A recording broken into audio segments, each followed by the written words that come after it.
Whether it being famous for movie like Burning and dramas like Chicago Typewriter, your in south Korea का एक one of the most love, talented and well respected actors में से एक है। और सिर्फ ऐसा नहीं है कि जो उसकी मूवीज और ड्रामास थे वो बहुत ही ज्यादा फेमस थे। उसकी मूवीज और ड्रामास क्रिटिकली अक्लेम्ड और अवार्ड विनिंग शोज और मूवीज में से एक होते थे।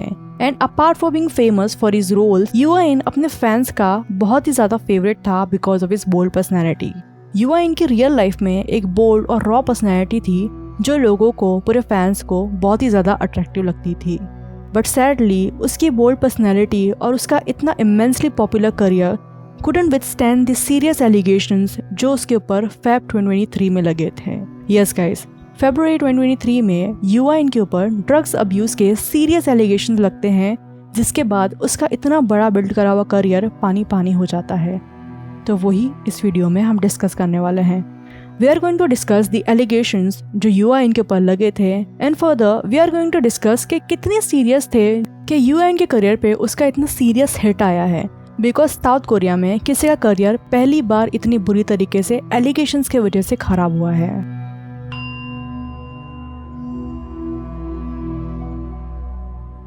अनलाइक नॉर्मल केसेस, जब कोई सेलिब्रिटी ओवरडोज के बाद एक्सपोज होता है या फिर पुलिस के थ्रू पकड़ा जाता है ड्रग्स अब्यूज के लिए, युआ इन के केस में युआ इन गवर्नमेंट अथॉरिटीज के थ्रू एक्सपोज होता है। इन 2023 साउथ कोरिया की ministry of drugs and food supply का जो डिपार्टमेंट होता है गवर्नमेंट का, वो 51 लोगों को शॉर्टलिस्ट करती है जो कि ड्रग्स का अब्यूज कर रहे हैं। और जिस ड्रग्स की मैं अभी बात कर रही हूँ वो है दवाई वाला ड्रग्स। उस दवाइयों का ओवरडोज करने को ड्रग्स अब्यूज ही बोलते हैं। तो MFDS 51 लोगों को शॉर्टलिस्ट करती है कि ये लोग साउथ कोरिया में ड्रग्स का मिसयूज कर रहे हैं, ओवरडोज कर रहे हैं, अब्यूज कर रहे हैं। और उन 51 लोगों में से एक इंसान होता है Um Hong-sik, who turns out to be Yoo Ah-in. अगर आप लोग को नहीं पता है, युआ इन का रियल नाम उम होंगशिक है। इन 51 लोगों की जो लिस्ट होती है वो MFDS पुलिस अथॉरिटीज को देती है इन लोगों को ट्रैक करने के लिए और पकड़ने के लिए। और इनमें से एक, as I told you, Um Hong-sik, that is Yoo Ah-in होता है, जो कि USA में होता है। और जब वो USA में होता है तभी से उसे पुलिस ट्रैक कर रही होती है। और जब वो USA से साउथ कोरिया सोल में रिटर्न आता है, उसे एयरपोर्ट पे ही पुलिस रुका लेती है।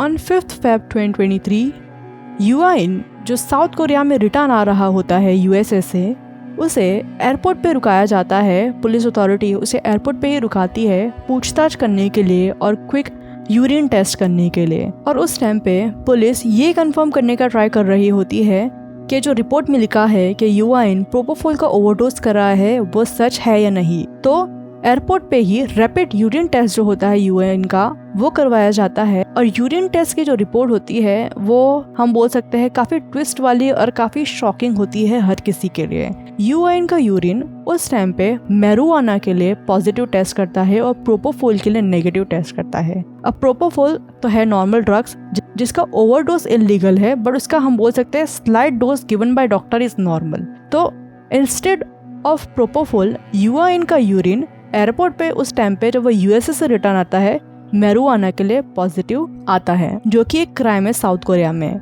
बट उसको उस टाइम पे एयरपोर्ट से जाने दिया जाता है। बट जाने से पहले युआ इन के जो हेयर होते हैं उसे निकाल लिया जाता है फर्दर टेस्ट रन करने के लिए, बिकॉज MFDS के रिपोर्ट के हिसाब से युआ इन प्रोपोफोल का काफी भारी ओवर यूज कर रहा है। तो इसके बाद युआ इन को जब जाने देते हैं, कुछ ही दिनों के बाद जो रिपोर्ट होती है हेयर फॉलिकल्स की, वो प्रोपोफोल के लिए भी पॉजिटिव टेस्ट करती है। Because according to unknown sources urine जो है वो 3 या 4 दिन का रिजल्ट ठीक से दिखाती है, वेयरएज हेयर फॉलिकल 1 साल तक का बता सकती है कि 1 साल पहले भी उस पर्सन ने क्या क्या ड्रग्स को लिया है, क्या क्या अब्यूज किया है। तो इससे एक और बात ये क्लियर होती है कि युआ इन जब USA से रिटर्न आ रहा था, मतलब उसने USA में मैरिजुआना स्मोक किया था, इसलिए वो इतना अच्छा पॉजिटिव टेस्ट आया एयरपोर्ट पे ही।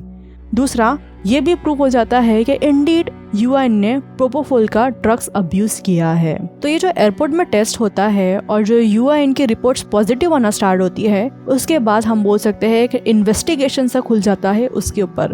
बिकॉज साउथ कोरिया में ड्रग्स का अब्यूज करना या फिर ड्रग्स लेना is a very serious offence.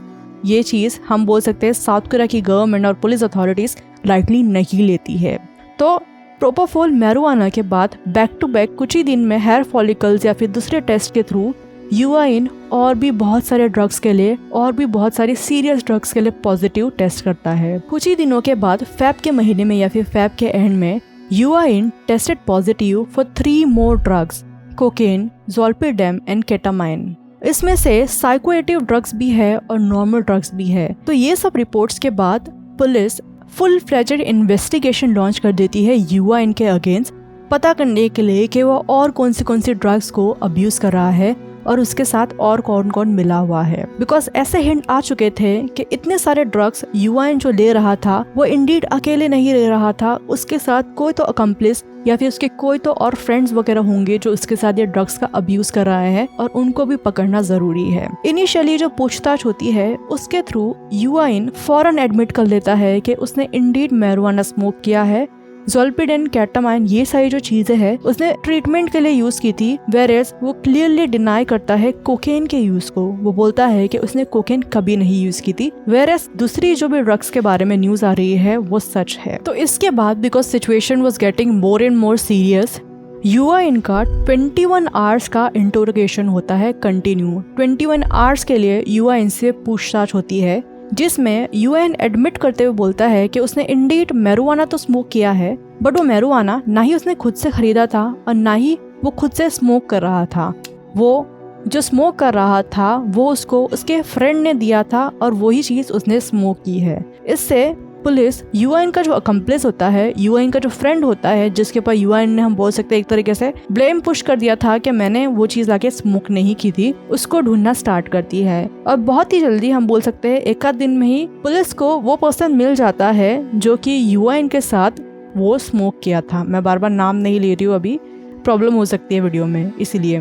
तो हेरमोन करके एक यूट्यूबर था जो कि ऐसा कंसीडर किया जा रहा था कि ये वही अकम्प्लिस है जिसने यूआइन के साथ मैरिजुआना स्मोक किया था। और इस पर्सन ने अपने यूट्यूब चैनल पे फॉरेन एलिगेशंस को एडमिट करते हुए एक वीडियो भी बना दिया था कि उसके ऊपर फिलहाल जो एलिगेशंस लग रहे हैं कि वो समवॉट रिलेटेड है यूआइन से, वो सच है और वो पुलिस इन्वेस्टिगेशन में कोऑपरेट करेगा। तो ये जो यूट्यूबर होता है हेरमोन करके, वो सीधा ये बोल देता है पुलिस को कि वो जो उस पे एलिगेशन लगे हैं कि ही इज द वन जो कि यूआइन को दिया था स्मोक करने के लिए, वो बिल्कुल सच नहीं है। इनफैक्ट वो बोलता है कि यूआइन वाज द वन जिसने उसे स्मोक करने पे मजबूर किया था। स्मोक करने पे हम बोल सकते हैं इंस्टिगेट किया था, बोला था कि स्मोक कर ले। तो वो जो यूट्यूबर होता है वो फौरन डिनाई कर देता है कि जैसा उसके अगेंस्ट बातें आई है वो सब कुछ गलत है। इंडीड उसने भी स्मोक किया है, बट उसे इनफैक्ट यूएन ने उसे स्मोक करने के लिए बोला था। इनफैक्ट वो ये भी बोलता है कि यूएन ने उसे सिखाया भी था कि कैसे उसे पुल करना है उस चीज़ को या फिर कैसे पीना है उस चीज़ को।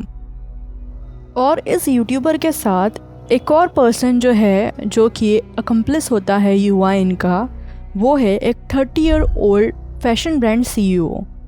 जो 30 ईयर ओल्ड सीईओ होती है उसकी आइडेंटिटी थ्रू आउट इन्वेस्टिगेशन कभी भी रिवील नहीं होती है, बट हमें रिपोर्ट्स के थ्रू खाली इतना पता चलता है कि एक 30s में काफ़ी अमीर, एक काफ़ी यंग फैशन ब्रांड का सीईओ है जो कि यूआइन का अकम्प्लिस है।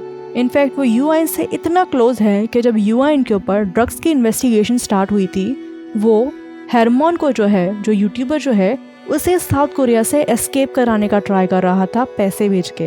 बट इससे पहले ये जो यूट्यूबर है वो एस्केप कर पाता साउथ कोरिया, पुलिस उसे पकड़ लेती है, वो एस्केप कर ही नहीं पाता है साउथ कोरिया को। तो यहाँ तक भी चीजें जो थी, इन्वेस्टिगेशन जो थी वो नॉर्मल चल रही थी until the amount in which यूआइन has abused the drug revealed। Yes guys, February and तक यूआइन ने किस क्वांटिटी में कितना ज्यादा ड्रग्स को लिया है वो रिवील हो जाती है रिपोर्ट्स के थ्रू एकदम accurately. Through reports it was revealed कि यूआइन ने 4 जन 2021 से 23 दिसंबर 2021 तक 73 टाइम प्रोपोफोल लिया है। और जब भी वो प्रोपोफोल ले रहा था वो 60 ml तक ले रहा था प्रोपोफोल को, जबकि नॉर्मल लिमिट जो होती है उस ड्रग्स को लेने की वो होती है 10 ml। तो मतलब इतना ज़्यादा अमाउंट में उसने, हम बोल सकते हैं, प्रोपोफोल लिया था। 73 टाइम्स बहुत ज़्यादा होता है उस ड्रग्स के हिसाब से।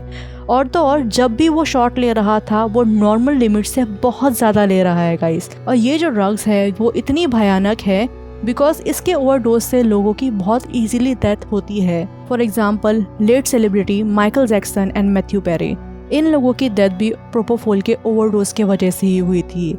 एंड ऑल दिस टाइम 2021 में यूआईन ने प्रोपोफोल का बहुत ही ज़्यादा, हम बोल सकते हैं, ओवरडोज किया था। तो ये सब रिपोर्ट्स पढ़ के तो फैंस का और सभी का सिर्फ एक ही रिएक्शन था कि साउथ कोरियन गवर्नमेंट ने और साउथ कोरियन पुलिस ने यूआईन को कुछ बहुत ही बुरा होने से बचा लिया था, because it was a very shocking quantity जिसमें यूआईन इस ड्रग्स को ले रहा था बहुत ही नॉर्मली। तो ये सब सुनने के बाद और देखने के बाद लोगों का सिर्फ एक ही सवाल था कि इतना ज़्यादा क्वांटिटी में या फिर ये ड्रग्स का अब्यूज़ यूआईन कर ही क्यों रहा था। इनिशियली यूआईन के जो रिप्रेजेंटेटिव्स होते हैं वो लोग एक सिली सा, हम बोल सकते हैं, एक्सक्यूज़ देने का ट्राई करते हैं कि यूआईन को निडल फोबिया था और उसके स्किन कंडीशन के वजह से यूआईन जो था वो उस ड्रग्स को लेता था, बट उसका वो अब्यूज़ क्यों कर रहा था उसका कोई आंसर नहीं था उन लोगों के पास। और निडल फोबिया वाला भी जो चीज़ थी वो एक बहुत ही बड़ा मजाक था, बिकॉज प्रोपोफोल पीता तो नहीं होगा, उसे निडल से ही लेते हैं। तो ये जो बकवास था, हम बोल सकते हैं, रिप्लाई था, वो यूएन के रिप्रेजेंटेटिव से आया था इनिशियली। फर्दर इसके बाद ये सवाल आता है कि इतनी ज़्यादा क्वांटिटी में यूआईन को ये वाला ड्रग्स मिल कहाँ से रहा था, बिकॉज ये बहुत भयानक ड्रग्स है और विदाउट प्रिस्क्रिप्शन ये दवा किसी को भी नहीं मिलती है। तो थ्रू इन्वेस्टिगेशन बहुत ही जल्दी पता चल जाता है कि इतनी ज़्यादा क्वांटिटी में यूआईन प्रोपोफोल ऑब्टेन कहाँ से कर रहा था। It was revealed that Yoo Ah-in South Korea की एक क्लिनिक थी सोल में, वहाँ से इस ड्रग्स को ले रहा था। एंड ये भी पता चलता है जिस क्लिनिक से यूआईन ले रहा था वो यूआईन के फ्रेंड की क्लिनिक थी, और उसका जो फ्रेंड था वो खुद भी उसके ऊपर एलिगेशन और चार्जेस थे प्रोपोफोल अब्यूज़ के लिए। तो मतलब वो खुद भी एक, हम बोल सकते हैं, कॉन्विक्ट था of over using the drugs, और वो ही एज अ डॉक्टर यूआईन को प्रोपोफोल प्रोवाइड कर रहा था इतने टाइम में। तो थ्रू आउट द इन्वेस्टिगेशन जब ये सारे टेस्ट वगैरह हो जाते हैं और कुछ महीने के स्पेन में इन्वेस्टिगेशन के थ्रू पता चलता है कि यूआईन ने इन टोटल ऑफ 10 ड्रग्स लिया है, जिसमें से कुछ ड्रग्स तो सीरियस वाला ड्रग्स है जो कि बहुत ही ज्यादा हाई लेवल में इलीगल है, और बाकी के ड्रग्स साइकोएक्टिव्स हैं और ऐसे ड्रग्स हैं जिनका ओवरडोज इलीगल है। इसके अलावा इन्वेस्टिगेशन के एंड तक ये भी पता चलता है कि यूआईन ने 2 ईयर के स्पेन में 181 टाइम प्रोपोफोल का ओवरडोज किया है, प्रोपोफोल का अब्यूज किया है। इसके साथ ही साथ ये पता चलता है कि 1000 के ऊपर कुछ स्लीपिंग पिल्स थी 2 साल के स्पेन के अंदर जो यूआईन ने खरीदी थी। अब इससे ये भी सवाल उठता है कि 1000 के ऊपर स्लीपिंग पिल्स यूआईन ने कहाँ से और कैसे खरीदी, बिकॉज एक इंसान को इतने सारे मेडिकल या फिर हॉस्पिटल्स प्रिस्क्राइब कैसे कर रही। वेल वो भी यूआईन ने बहुत ही ज्यादा दिमाग लगा के ली थी पूरे 2 साल के टाइम में। इट वॉज रिवील्ड कि यूआईन ने 44 लोगों के नाम से 2 ईयर के अंदर स्लीपिंग पिल्स जगह जगह से खरीदी थी। वो उसके बहन के नाम होते थे, उसके फादर का नाम होता था, और उसके जितने भी एक्विंटेंट हैं उनके नाम पे स्लीपिंग पिल्स और जितनी भी पिल्स है वो ऑब्टेन करता था जगह जगह से। और वो भी एक फार्मेसी और एक हॉस्पिटल से नहीं, वो मल्टीपल फार्मेसीज और मल्टीपल हॉस्पिटल से ये सारे ड्रग्स को ऑब्टेन करता था।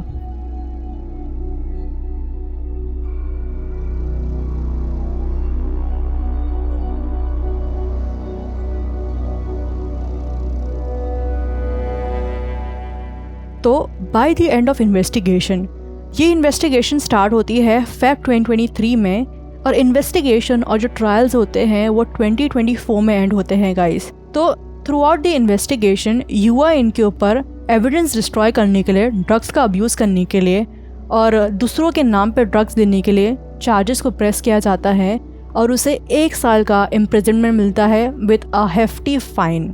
ये इनिशियली डिबेट किया जा रहा था साउथ कोरिया में कि जिस तरीके से यूआईन ने अपने एविडेंस को डिस्ट्रॉय करने का ट्राई किया है, दूसरों के नाम पर पिल्स लेने का ट्राई किया है और खुद से ड्रग्स को लेने का ट्राई किया है, उसके लिए यूआईन को कम से कम 4 साल की सज़ा तो मिलना ही चाहिए थी। बट ऐसे बहुत सारे फैक्टर्स थे जिनको देखा गया और यूआईन को इन दी एंड 2024 में 1 साल की सज़ा मिलती है इम्प्रिजनमेंट, और जैसे मैंने आपको बोला बहुत ही बड़ा फाइन पड़ता है उसे। तो जिनको चाहिए था कि यूआईन को सज़ा मिले, उसे अच्छी सज़ा मिले, वो लोग बहुत खुश थे बिकॉज फाइनली यूआईन को 1 साल की सज़ा मिल गई थी बिकॉज वो खुद ही ड्रग्स दे रहा था। बट ऐसे भी लोग थे जिनको यूआईन की सज़ा को देख के या फिर यूआईन के पनिशमेंट को देख के काफ़ी दुख हो रहा था, और वो लोग इस सिचुएशन को क्लियरली समझ पा रहे थे। और वो सिचुएशन क्या है वो भी मैं आप लोग को बताती हूँ। जो मैंने आप लोग को अभी तक बताया वो था ए साइड, फुल इन्वेस्टिगेशन और जो एलिगेशन थे ड्रग्स के वो। There is a B side of every story, तो ऐसी एक बी साइड भी है यूआईन के ड्रग्स की। यूआईन का जो डॉक्टर होता है, ऑब्वियस सी बात है सभी उसने इलीगल वे से ऑब्टेन नहीं किया था। यूआईन का जो साइकोलॉजिस्ट होता है उसके भी जो इंटरव्यूज होते हैं, उसका भी जो हम बोल सकते हैं इंटरोगेशन में जो उससे पूछताछ होती है वो भी लीक होती है, बाहर आती है, तो पता चलता है कि Yoo Ah-in was a mental health patient, वो डिप्रेशन में था। इसके वजह से जो साइकोएटिव्स थी, जो ड्रग्स थी, वो यूआईन के डॉक्टर ने उसे प्रिस्क्राइब की थी ताकि वो काम रह पाए और अपना काम कर पाए। यूआईन का जो डॉक्टर होता है वो अपने, हम बोल सकते हैं पूछताछ के थ्रू पता चलता है, वो बताता है लोगों को, वो बोलता है कि नॉर्मली जब वो सेलिब्रिटीज का कंसल्टेशन करता है तो नॉर्मली 1-8 घंटे में रैप अप कर देता है, बट यूआईन की मेंटल हेल्थ इतनी ख़राब थी कि वो यूआईन का कंसल्टेशन आराम से 2 से 2.5 घंटा करता था और यूआईन को काम रहने के लिए दवाई देता था। वो डॉक्टर बताता है कि यूआईन के एस्केप होने वाले थॉट्स भी थे कि वो सेट छोड़ के भागने का उसका मन करता है और उसको अजीबोगरीब ख्यालात आते हैं, और ये सब चीज़ों की वजह से यूआईन को साइकोएटिव ड्रग्स उसने प्रिस्क्राइब की थी, जिसका अब्यूज़ यूआईन ने खुद किया था वो बात अलग है, डॉक्टर ने तो सिर्फ दवाई दी थी। तो ये सब सुनने के बाद और ये सब देखने के बाद ऐसे काफ़ी फैंस हैं और ऐसे काफ़ी समझदार लोग हैं जिनको ऐसा लगने लगता है कि यूआईन को रादर देन पनिशिंग, जिस तरीके के इम्प्रिजनमेंट यूआईन को फिलहाल मिल रहा है वो बहुत ही गलत है, बिकॉज उनके हिसाब से यूआईन एक ऐसा इंसान है जिसको पनिशमेंट के बदले हेल्प की ज़रूरत है, because he was struggling mentally, और जेल में डाल देने से उसका जो मेंटल स्ट्रगल है वो ख़त्म नहीं होने वाला है, वो मेंटली हमेशा स्ट्रगल करेगा जब तक उसे हेल्प नहीं मिलेगी। तो लोगों के हिसाब से 1 साल के punishment was not a solution और उसे हेल्प की ज़रूरत है रादर देन पनिशमेंट। सो ये थी यूआईन की ड्रग्स का case, and if you like this video then definitely ये वाला वीडियो ज़रूर चेक करना, आप लोग को ज़रूर पसंद आएगा। Thank you for watching this video, I will see you in next video, until that time, अन्यंग।